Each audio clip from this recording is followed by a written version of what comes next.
All right. So Sarah Stock was a girl in the conservative space, and she was, in particular, she debated someone about like sodomy on a Jubilee show, and it really took off her career. And when women's careers take off over nothing, I usually assume or subtly assume they're banging somebody.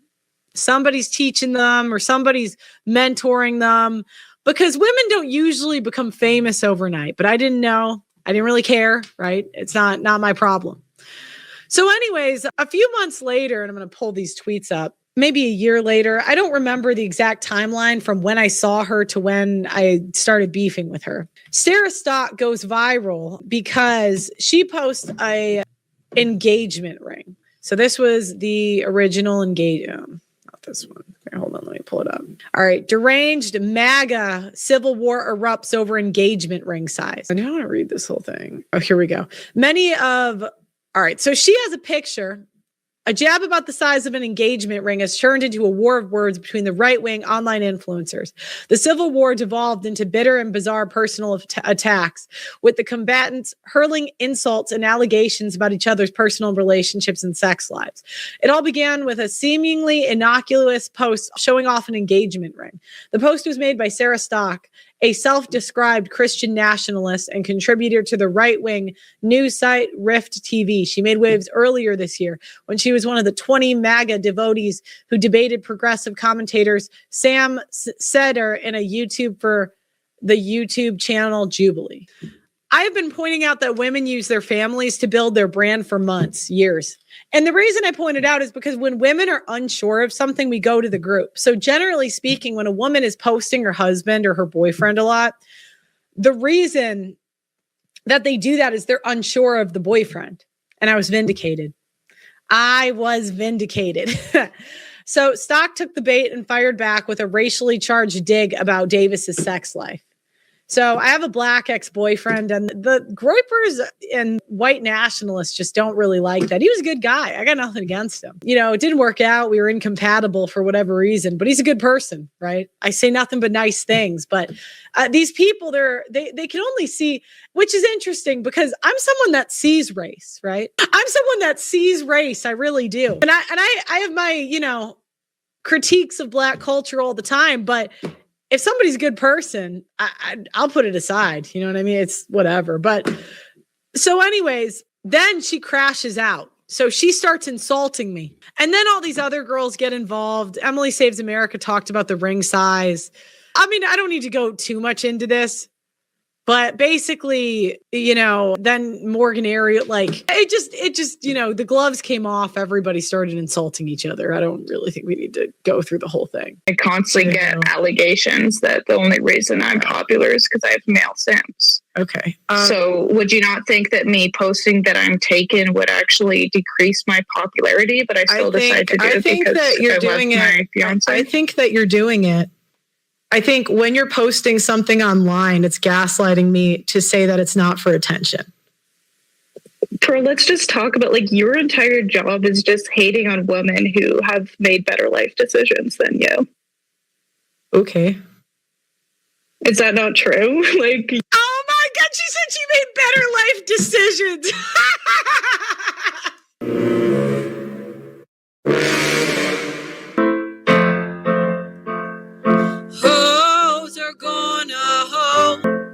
Keep it on the low. Start with Sarah Stock.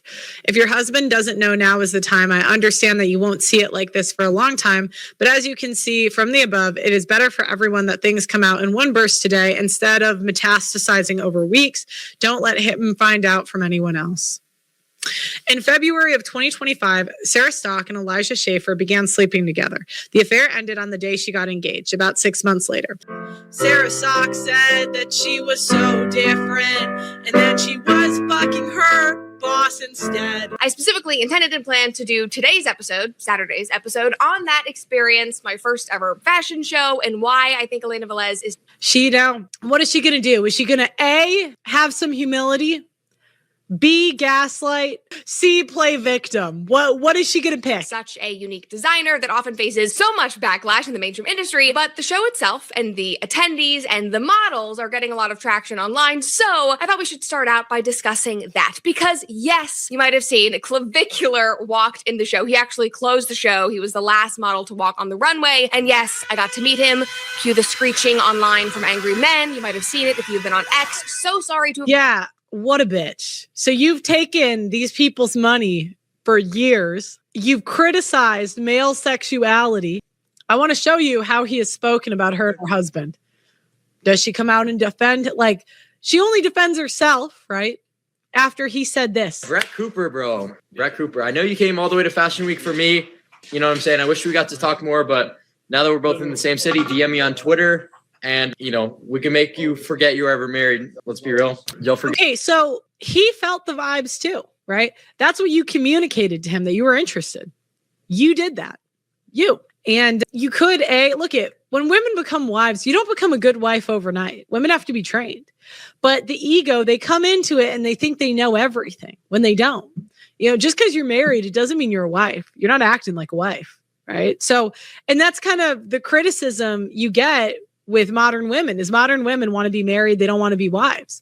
And they get these big egos because these simps marry them immediately because they say the right things. And then they start switching up after marriage. So you communicated, whether you meant to or not, to another man that you were interested in him. Now, maybe you weren't, but if you communicated that, who cares? Who gives a shit? It doesn't matter what you meant to do. It matters the results. And what I'm getting really tired of is the gaslighting to eternity. You know, just say you messed up. It's all right. It's okay. Forget about your fucking cuck loser husband, and maybe her and the Botox lady's husband could kick it or some shit, you know? Brett Cooper, bro. Brett Cooper. I know you came all the way to... Now, mind you, like his camera guys were walking like with him and filming the crowds, like they were completely involved. And so all of this exposed Clavicular's fans, the tens of thousands of people watching him on Kick, the people clipping his videos on... Yeah, you know, she went out of her way to meet another guy and blames the men. Right? Now, it's the men's fault for reacting this way. And it went viral because, again, every guy relates to this. And Brett doesn't realize you're pushing people from conservatism. And this is what we do. And that's why I try to say, look, women are women. I'm a woman. She's a woman. We all fall, I don't want to say victim, but we all make choices that are not good, right? Women I don't know what it is about us. We're kind of evil. You know, there's no special women. And any woman that tries to sell herself as different is just selling you a dream. Can you imagine living with this? Like the gaslighting for eternity? Oh, I never did. I helped build the manosphere, then it destroyed me. The influencer and activist Lauren Southern on abandoning the alt-right, her claims about her encounter with Tate, and thriving in the offline world. All the women that are supposed to, you know, prove the red pill wrong are just becoming examples of it. Okay, the Tates booked Southern on a flight so she got flued out by Tate. Okay, to do business. In her memoir published last July, she details her vision of that night. Andrew, she wrote, revealed he was a fan of her work and allegedly asked Southern if she was interested in starting a family. It's how we rebuild Western civilization, he told her. She had one or two drinks in the club and felt surprisingly intoxicated. Okay. I got drunk. I wanted to bang him because he was rich, hot, and famous. Just say that. Tate responded on X that she made claims to get attention so she could sell her memoirs of promiscuity. Coincidence, I'm sure. Tate's lawyer said in a statement in July that Southern was lying through her teeth, accusing her of textbook extortion. It's like, Lauren, if you're not going to press charges, just eat the L. Tommy Lauren, tradcon feminist with super simp Michael Knowles. So it's really not. Sorry, guys. It just... Yeah. I don't know this new generation, though. I don't know if that's their thing. I don't know. They all think they work so hard. Now, I'm not going to say that it's not competitive. It's very competitive. Why do you think she's in such good shape? Why do you think she's got the Botox, the hair? Because we're all competing, right? That's why they all dress very nice, whatever. But call it for what it is. We have soft lives. We do. Okay. If that's what gets them going. Honestly, I think laziness does. I think laziness. Oh my God. Give her to me. Who are you to talk about laziness, Tommy? Who are you? You're a fucking commentator.